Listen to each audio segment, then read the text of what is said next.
News TV 74 HD, breaking news. Deadly bus accident on Islamabad, Lahore motorway.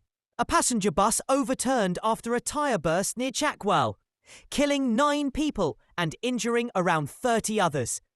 Rescue teams are on the scene. Surge in enforced disappearances raises alarm. A philosophy student was abducted in broad daylight in Balochistan. Activists accuse Pakistan's ISI and military intelligence of involvement amid widespread concern over recent disappearances in Karachi, Noshki and Kech.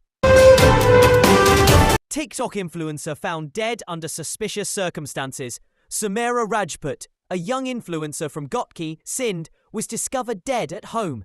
Suspected poisoning has led to 2 arrests. The case echoes previous tragedies involving female social media figures.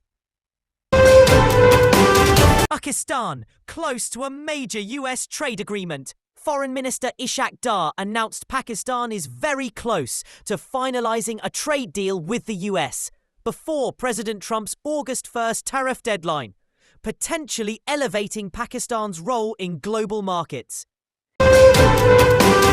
Glacial flood alert issued as monsoon intensifies. Strong monsoon rains and rising temperatures have prompted warnings of potential glacier lake outbursts in KPK and Gilgit-Baltistan. Evacuations of over 500 tourists from Naran and mass evacuations in affected villages are underway. The season has already claimed around 260 lives.